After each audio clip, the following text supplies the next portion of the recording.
Oh, look at that. It's like it happens. Ooh. Now, almost like the Muppets. It feels like the beginning of the Muppet Show. How you doing, Kier? Good. How are you?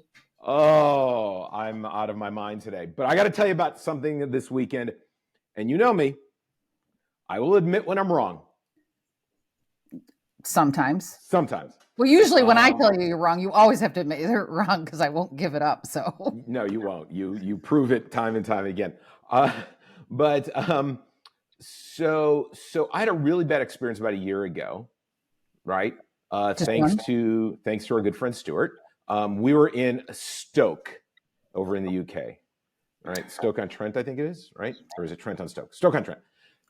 We were at Stoke, and it was a rainy Sunday night, and our options to eat were like Subway, Kentucky Fried Chicken. There might have been a Wendy's. What? What's wrong with Kentucky Fried Chicken? I mean, just because you're in the UK. It wasn't Mother's Day. It wasn't Mother's Day. That's our standard Mother's Day dinner now. Yeah. So Stuart's like, hey, let's go to this place, Nando's. Now, I had never heard of Nando's before because they didn't exist here in the States at the time. Is that short for Fernando? Just checking. I don't know. I'll leave it to you to do the historical analysis. Historical Nandoing. So it's like cold and rainy and gray outside. It's almost like living in a black and white movie that day. So we go to Nando's and we walk in, and I'm like, just walking in, I'm like, okay, this just doesn't seem all on the up and up, right?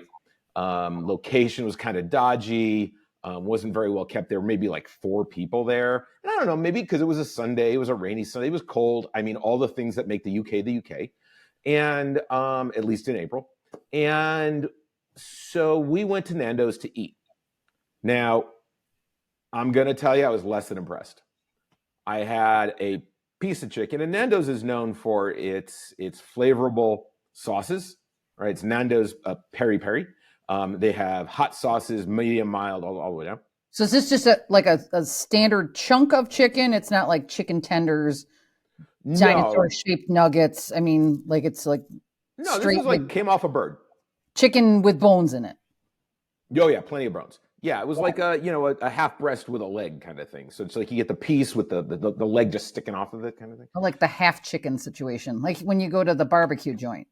Yeah, kind of like going to a barbecue joint. So first of all, I had to go to a counter to order, which just seemed a little odd. It was more like, it almost felt like a cafeteria. It kind of had a cafeteria feel, but it wasn't. So you go to order. It wasn't until I got to the table that I found out I could have used a phone app.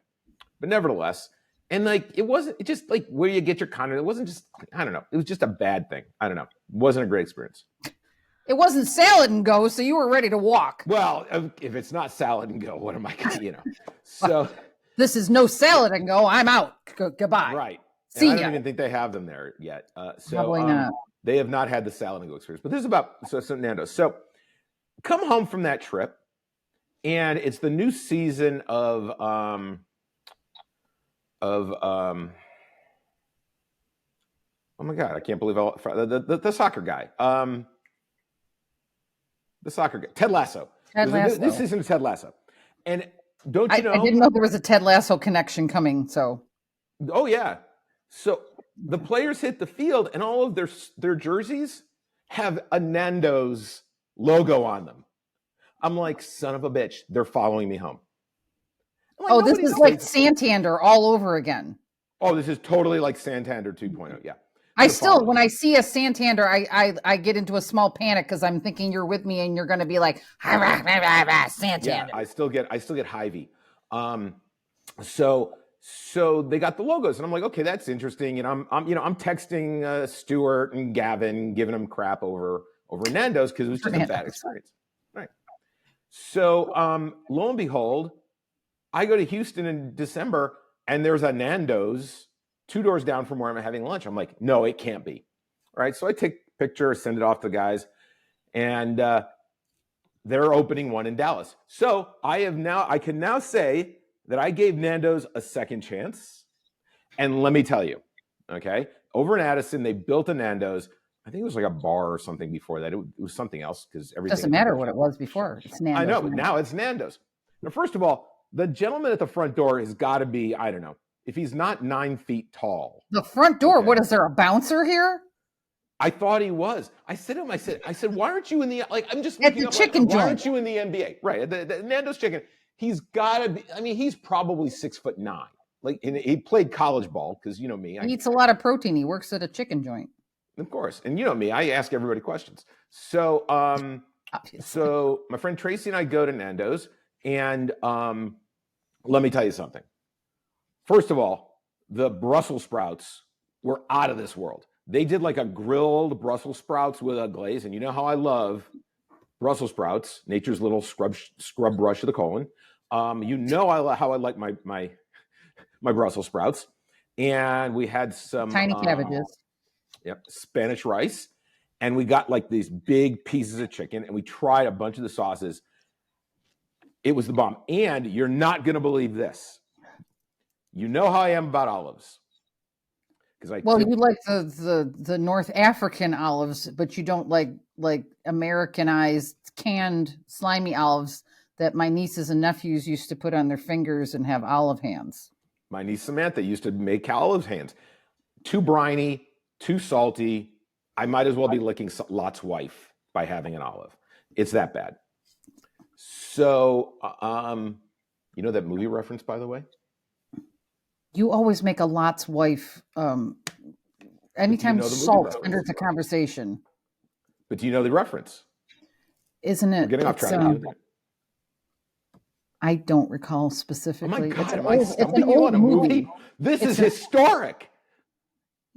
This has never happened before. I mean, I don't. It's not even a sci-fi movie. Is it an Austin Powers? No. No, it goes back even further. I'm going to age myself. The star of the movie, Dudley Moore. Oh, then it's playing Moses' brother in Holy Moses. And there's a scene.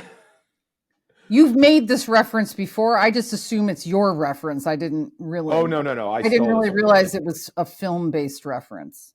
Oh, it's total. I couldn't make that up.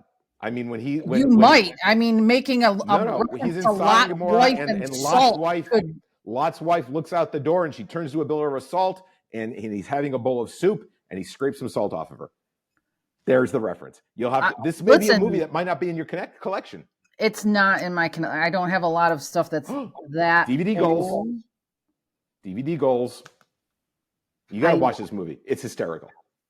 I'm sure I saw it 10,000 years ago. Moses' brother thinks that God was talking to him, so he sets off on his own journey, basically one step behind Moses the whole way. Absolutely hysterical. But I digress. Quite a bit. So Tracy wanted to have olives, and I'm like, okay, but if they're briny, I'm not going to eat them. They were spicy. They were not briny, I assume. Absolutely not. I ate half the bowl. It was incredible. And we topped it off with sangria. You know how I am about the sangria. You did enjoy that when we were in Spain. They put cinnamon in their sangria. It was amazing. I mean, cinnamon makes everything better. How have you not gotten that? This is why I drink chai. I'd never had sangria. I never put it in my. Even Tracy was like, at your parties, you should try putting cinnamon in my sangria. But I'm telling you right now, this is incredible. Nando's completely redeemed itself. I'm 180 degrees. I may start eating there more. Is it close by so that you can't? No, it's not. I know. So it's like a special trip thing, not like an everyday thing. Have we been to Addison? It's like 15 minutes south on the tollway. Oh, that's not that bad. They're in DC, which makes a lot of sense. Chicago. They're opening up in Atlanta, and they're here in Dallas and Houston. The young gentleman, I think his name was Jonathan, who was the manager, because I had to talk to the manager. Obviously. A lot of praise for him. He's been here like 5 months, came over from somewhere in West Africa, I think Nigeria, and he's opening the restaurants. But explain, is this like Nando's, ethnic chicken? Like it's a style of food, or it's just chickens? It's a South African restaurant chain, right? Okay. Now I've been texting with Gavin. Nando's. Gavin's in Malaysia, and he's been telling me that they've been having discussions while in Malaysia about Nando's. So I don't know if they've opened in Malaysia. I bust on Stuart about it all the time. I can't even repeat the things he said about that experience. It's a global phenomenon, is where you're going with this. It is becoming a global phenomenon. Nando's is going to take over the chicken world. Because you ate good chicken there now, but before it was bad chicken. It was horrible. And even, look. Is it a franchising problem that someone's just not running their Nando's correctly? No, we were talking, look, sometimes when you get a restaurant that's been there a long time, right? And it gets a little run down, or they're having trouble finding people. I mean, this would never happen at our favorite Italian restaurant in Syracuse, of course. But things get a little run down. What? It's not a chain restaurant that occurs. I know. Stanley Tucci puts a lot of effort into it. So it was, it was just like I guess it was an older one, hadn't had great upkeep. And that happens. We just had to be there on a bad, rainy day. But it's also they have, there was a consistency issue. Well, then that's people taking control of their franchise situation. So, you could have, the ones that are in certain areas, you could have 5 different groups owning different, clusters of Nando's in different countries. So the people owning Nando's here, and if there's nobody watching the store, if there's no overlord of the Nando's who's making sure that everybody's quality is correct, anything can happen. No, absolutely. I watched a lot of History Channel Foods That Built America. I learned a lot about franchising and like owners that don't let go, and very interesting stuff. You learned all kinds of cool stuff about that. Chicken documentary. You watched a chicken documentary? No, not specifically. Well, take that back. There was a whole thing about the Kentucky Fried Chicken, which was just fascinating. But I found something educational to teach you about, and I was going to teach you, because I knew you wanted to talk about chicken a little bit.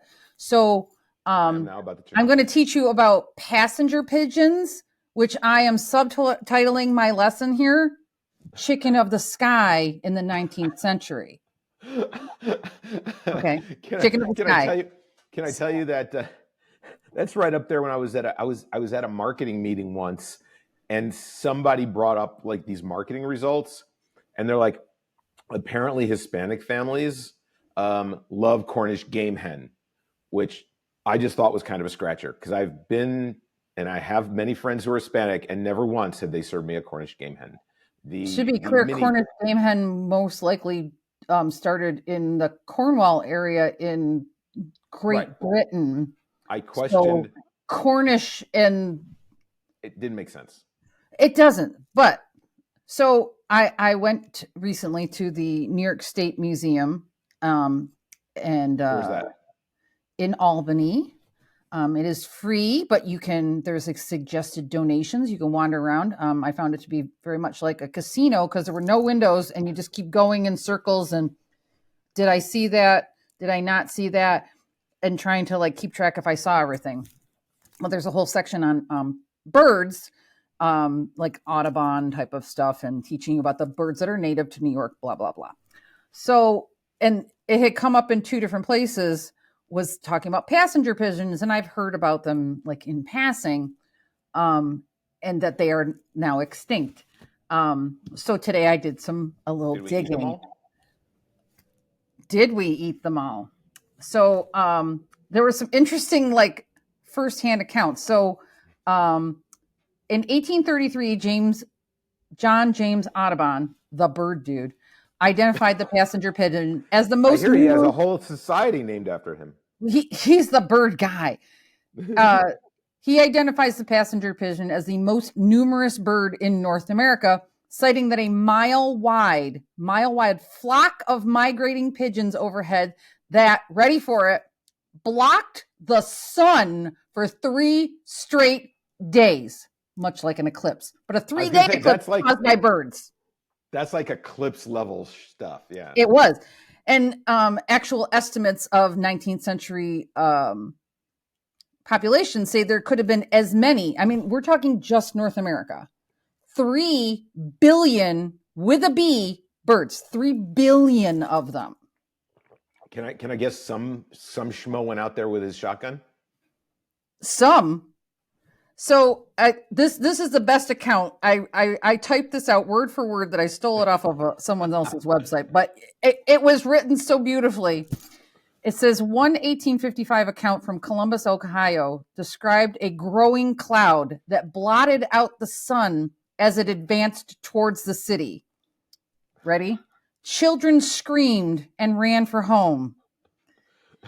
Women gathered their long skirts and hurried for the shelter of the stores. Horses bolted. A few people mumbled frightened words about the approach of the millennium, and several dropped on their knees and prayed. When the flock like coming to Messiah. Apocalyptic, like when the flock had finally passed over 2 hours later, the town looked ghostly in the now bright sunlight, illuminated a world plated with pigeon ejecta, which I loved was this like period word for poo. Poo. So there were a lot of them. So this was like 1855, so mid-century, prior to the Civil War. And wow. So then the article goes on to say, and apparently they're quite loud, like not necessarily like crackle loud? Not even like their noises, but like when they were all taking off and like just all the flutter was quite, it was a lot, apparently. Okay. There was a lot. And it said the birds weren't just noisy, they were tasty too. Their arrival guaranteed an abundance of free protein. Imagine fresh meat flying by you after a lean winter of eating preserved food, and the flocks were so thick that hunting was easy. Now, I have so many questions. These are pigeon. I mean, these are essentially the same kind of family as the little pigeons that live in the city. You know, the ones that are missing their toes in London at the Genesis wrote train a song station. about pigeons. There are some rock and roll songs about pigeons. I would have to do more research for that. But the culinary term squab, so you've heard people order squab or we prefer, is the actual legitimate culinary name for an immature domestic pigeon under 4 weeks old. So it is customary to eat baby pigeons. Okay, so I got to stop you for a second. First of all, I knew you'd love this. First of all, any of this, did Hitchcock base any of the birds on this? Like, did he know this story? Well, I mean, this isn't a story. This is fact. Thing that happened. Right. So did he base the bird? I mean, because those weren't passenger pigeons, because by the time Alfred Hitchcock made that movie, they were gone. Yeah, but wow. it could have been stories of them blotting out the sun that inspired him to. Okay. Has Nicolas Cage been in a movie about pigeons? Not that I'm aware of. I did just watch this new film that dropped to Hulu called Butcher's Crossing. It's about hunting buffalo in another story.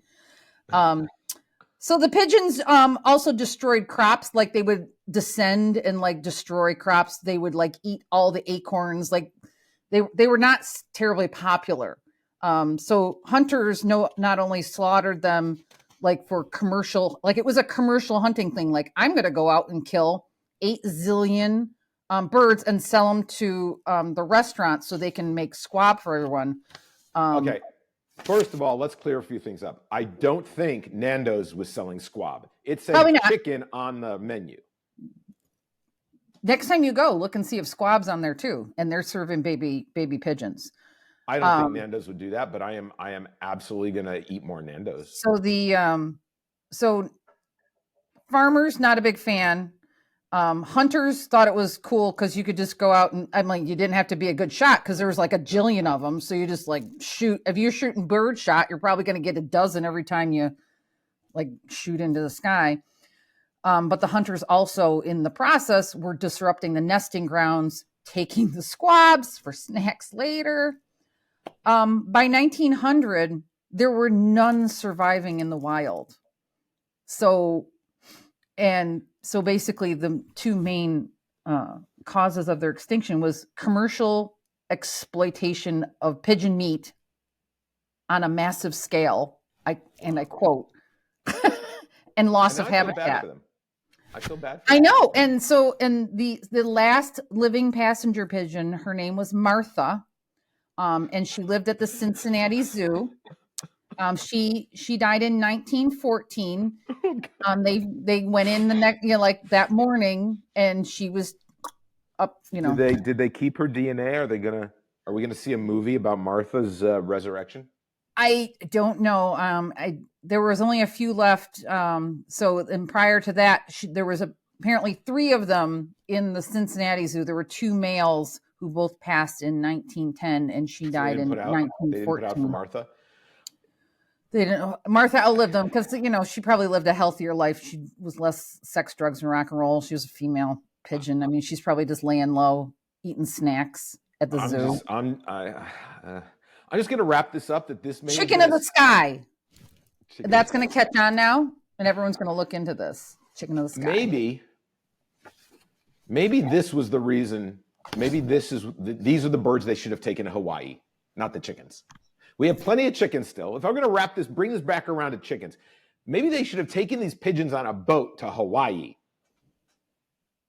They already have chickens in Hawaii, and they don't like the chickens because they were invasive. They could have saved the pigeons by taking them to Hawaii. So then we would have some of these pigeons. No one cared about conservation and extinction really in the 19th century. It wasn't super popular. There weren't people who don't today. Yeah, I mean, there weren't national parks and whatnot. So, but all right. So what have we learned here? Because I am so overwhelmed. All right, we've learned about the chicken of the sky, the passenger pigeon. Look it up. Super cool. I mean, I'm not eating pigeons these days. They're gross. No. But I'm going to be eating a lot of Nando's, and I think that's where we started all of this, bringing it back around. That Nando's has completely redeemed itself. This Addison location was amazing. I will go in other cities if I'm visiting, so now I can just try Nando's in different places. We'll have to get you a Nando's app to look up all the locations. There is an app. Of course there is. But it's just to order food. And let me tell you something. In the you know how I feel that there's no frequent eater card or frequent eater club at that other place. Is there a frequent chicken eating card? They got a membership club. I may be joining. So 2 thumbs up to Nando's for totally redeeming itself.